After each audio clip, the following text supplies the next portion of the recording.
got everything. All right, here we are. Are you cool in the gang? I am. You too. We're all cool in the gang. We're good? You're rolling? Yep. All right. Aloha, it's Dave Lawrence. How you doing? A big mahalo for catching this today. I am excited because I'm joined in the studio by a cat who I've gotten to know over the last 10 years at concerts and stuff, but I've never had him as a guest. It's a legendary radio personality, concert promoter, pop culture icon of the islands, Wow. Uncle Tom Moffatt. Wow, thanks, Dave. You're welcome. Aloha, brother. Good to see you. Good to see you, man. Have you, Nice have to you be here here. in the facility. Thanks for inviting me. You're welcome. Thanks for taking my invitation. And we have Tom in here because something very special is happening. It's Monday, January 14th over at the arena. We're going to be celebrating Aloha from Hawaii 40th anniversary screening, Elvis Presley's famous show. Tell us about what is going to happen that night at the arena. Well, the concert is going to be recreated in enhanced sound and sight. And we're going to have a huge screen up there. They were talking about 3 screens, and then we talked about it. I said, would it really have an impact to have one big screen? So we're working on that now. It's going to be possibly the biggest screen ever in the Blaisdell Arena. Nice. So Elvis is going to come on there like, wow. It's going to be scary. Yeah. Back So up it's going to be kind of chicken skin. It will be chicken skin time in the very arena where he staged this record-breaking show seen around the world by millions of people. And it's going to happen on the anniversary in the same building. Elvis is returning to the building. It's huge. And you've never, in all the other anniversaries, you've never done a thing like this yet. No, not like this. So did you, on 30th anniversary, did you do anything? No, this is the first time that a big celebration Has has come happened. together. Now, I was invited to Memphis in August for the 35th anniversary. Was it 35th anniversary? Well, it would have been 77, so when Yeah. he passed away. So Yeah. my math is probably worse than yours. All right. We're going to count on his it expertise. was a big celebration. They celebrate Elvis's death in Memphis, the day he died. And every year, thousands of people come from all over the world. And I was honor him. invited there, and it was a thrill to be there. I think I read something about that in your column, if I'm not mistaken, yeah, that you were going yeah. to be attending that. So so it makes it even more special what you just said, that there hasn't ever been any acknowledgement of this on that date. So Yeah. this is going to be a really, really big This is thing. the 40th anniversary of the Elvis Aloha from Hawaii, and in August it was the 35th anniversary Of his passing. Right, exactly. Who are some of the noteworthy folks from his life who are going to be flying in? Are they going to be at all part of the screening? I know there's a big week of celebration that people are going to be doing Yeah, here. there's going to be all sorts of things. Great sponsors here who are behind this celebration, and folks are coming from all over. There's going to be an Elvis impersonator contest. Right, I saw that. I'm going to be a judge in that. Yeah, well, who better to be judging that? People better be up on their game. So folks will be coming around. I take us back to the original show because that's really one of the many ways that you've made the legacy that you have. First, when did you and Elvis initially meet? When did you first meet together? When he first performed here in 1957 at the old stadium. Had you booked that or someone else? No, it was booked by a promoter from Australia, Lee Gordon. Okay. And I was asked to introduce Elvis in that first concert, and it was a thrill. It was one of the most memorable concerts I've ever experienced. That was really. DJ Tom. Yeah, it was DJ Tom. I was there, and but it was just it was Elvis in a boxing ring. They removed the ropes and the ring posts. Wow. His lighting was where the overhead lighting was where the Just lights white lights. no, it was boxing lights. Right. That's what they used. And he had really nothing compared to what the performers have today to enhance their performances. Right.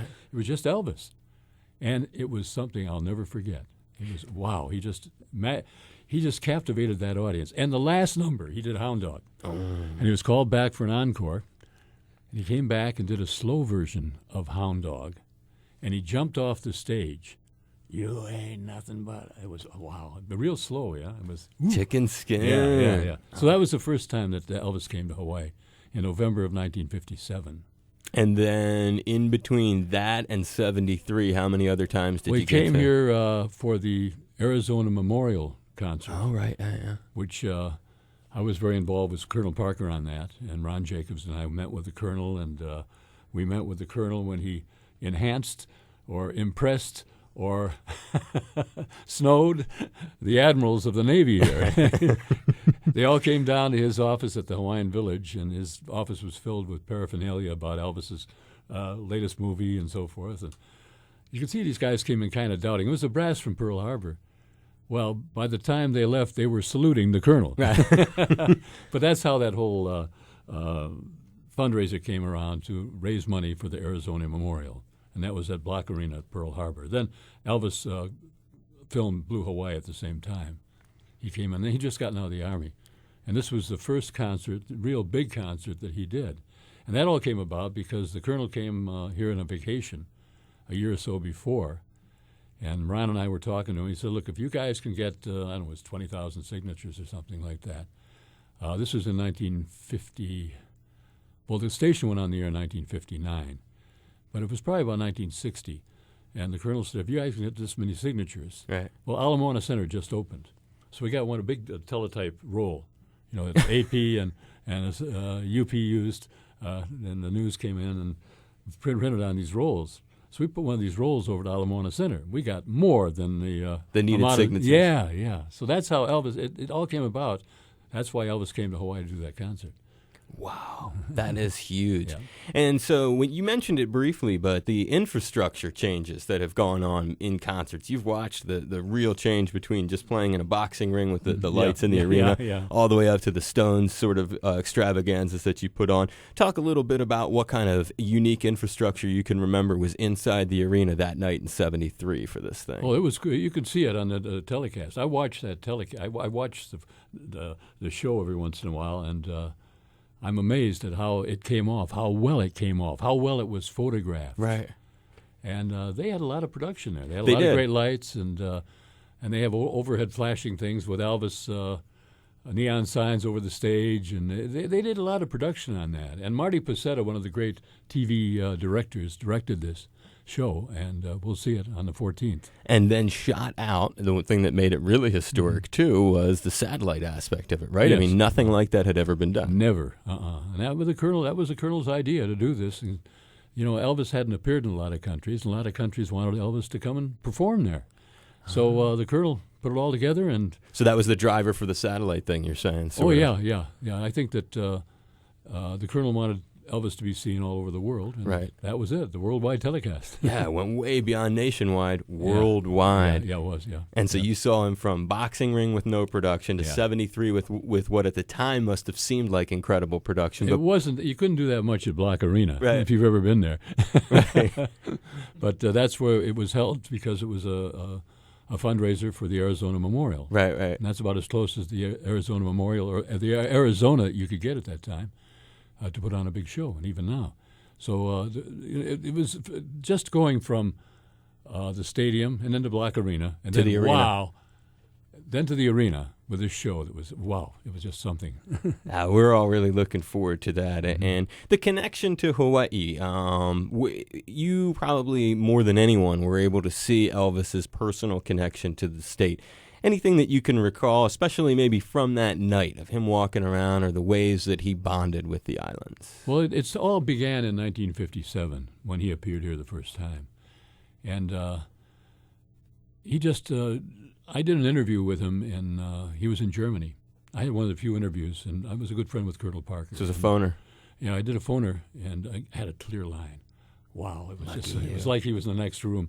And he in the interview, he said, I'll never forget leaving Hawaii and the lays and just the feeling he had. And it was obvious that he was in love with Hawaii. Yeah, what an impression. Yeah. And he came back many times. You know, he came here to visit quietly sometimes. And he did 3 movies here. And, of course, the concerts. But I think Hawaii was his second home. So after 73 and the concert that we're going to be reliving on Monday, January 14th, right there in the very arena, after that, did he come back between that and 77? Yes, he did, very quietly. He would come in No unannounced. gigs. No gigs. He'd come in very, well, it's just he didn't have a big entourage with him, but it was Elvis. You can remember hanging with him after Well, no, that. when he came in on his own, he On his own. he stayed on his own, and he went to the Arizona Memorial at one time. I remember that it was, you know, the Colonel told me about that, and that This is after the 73 show. yes, oh yeah, Wow. yeah. So I towards believe the end of his it life. was after, yeah. I think I'm not quite sure on the date, but he did come here. He would stay in Lanikai sometimes. He stayed out farther on the North Shore, and when he was working, he would stay either at the Hawaiian Village or the Ilikai. Okay, so either the Hilton Hawaiian Village Yeah, or the Ilokai. That's what I was going to ask. Is Yeah. Waikiki haunts where Yeah, he would be. yeah. And you hung with him right there in Waikiki Oh, yeah. We. at the Ilokai. You remember hanging with I him remember we did a press conference there. at the Ilokai? Yeah, and some of the fans came, and they were thrilled. Who would not be?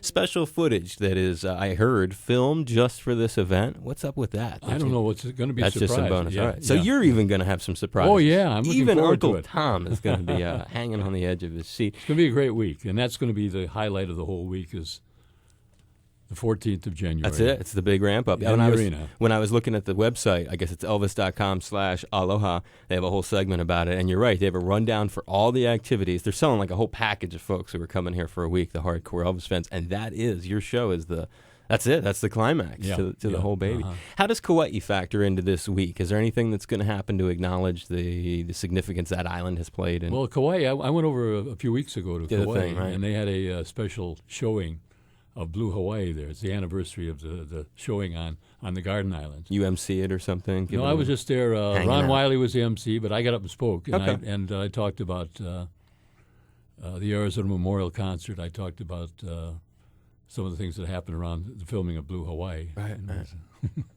That's the good stuff right there, bro. And how many times in all did Elvis play in that arena, Tom? The Blaisdell Arena. Was that the only show in the arena, or was there more? No, he did a few months, but I think it was November before he came and did 72? No, 72 it would be. He did a couple of shows quietly there. It was mostly for Japanese visitors, and that's when the Colonel decided to have the press conference about the worldwide television show. There wasn't. It quietly sold out. A lot of people don't remember those concerts, but I remember seeing Elvis at those concerts. I went backstage to see him, and he'd gained a few pounds, and he looked okay, but he didn't look like the Elvis that I knew. But when he came back for the January show, wow. In better shape. Oh, he just looked great. He was up for, I think that was the last great challenge that Elvis had. I guess every movie would be a challenge, or going on the road, or the first time he played Las Vegas at the Hilton. But I think that was the ultimate show of his career, I think. Wow. The one we're going to see January 14th. Yeah, no, in so many ways, that's probably a good way of looking at it. And just two final questions before I let you go. What did you do, if you recall? Because one of the great things about Tom's shows is the catering backstage. This guy spares no expense. He always has cater to the stars, Steve Ozark. It's always like something tasty. Do you remember how you handled Elvis's catering needs? Wasn't as intense as a lot As of the today? Yeah. Well, so it was loose. Bands didn't expect what they did No, today? they didn't. Not back in that time. No. He was no. happy for whatever you showed. Yeah, I think there was Plate some lunch soft here. drinks, and that was about it backstage. The show is going to be Monday, January 14th, the historic Blaisdell Arena, and Ticketmaster has the tickets for this show. Yeah, they went on sale today. Very special thing. And as a final note before I let you go, unrelated to this, but I just had to ask, Ringo Starr just announced the Pacific Rim. He's not coming here. He's going to Australia, New Zealand, Japan. Was he offered to come to Hawaii? It's the first I've heard of it. This is the first you heard of it? Yeah. Heard no word that he had been coming. No, that he's he never wanted- played here. Right, yeah, because somebody in his band, Steve Lukather from Toto. Yeah, is I in know his- Steve. Yeah, of course you. Who don't you know? And he told me secondhand. I heard that he said they tried to play here, so maybe they didn't reach out to you. That they wanted to play here, and nobody took the booking. And I was just thinking, how could that possibly have Wow. happened? What are the dates? That they're doing? They start February 5th in New Zealand. They end at the beginning of March in Japan. Maybe you get them on the way back from Japan. I'll check it out. I'm Yeah. seeding the idea, so I'll get a little credit if Ringo Oh, comes. yeah, I just yeah. want to get it because you'll be like, it was Dave Lawrence who told Wow. me about that. Did you have fun today? I Was this sure all did, right? Dave. Yeah, thank you. And don't be a stranger. You come back anytime. We'll do All some more right. stuff here on the air. Okay. It's a great pleasure. Tom Moffatt. Is leaving the building. And let me just get a, and then you're good. You can hit the red button, and then. Aloha, it's Uncle Tom Moffatt, and it's my great pleasure to remind you that you are tuned to a show where all things really are considered, with my friend Dave Lawrence. This is a member-supported Hawaii Public Radio. This is member-supported Hawaii Public Radio, and you're appreciated here.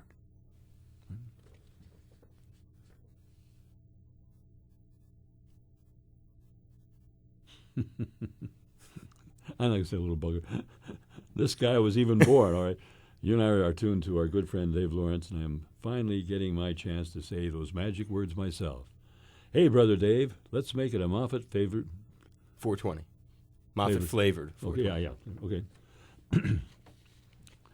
Aloha, it's Tom Moffatt, and you've been Aloha, it's Tom Moffatt, and you've been hearing my Aloha, it's Tom Moffatt, and you've been hearing my voice on the air in the island since before this guy was even born. You and I are tuned to our good friend Dave Lawrence, and I'm finally getting my chance to say these magic words myself. Hey, Brother Dave, let's make it a Moffatt-flavored 420. Brilliant.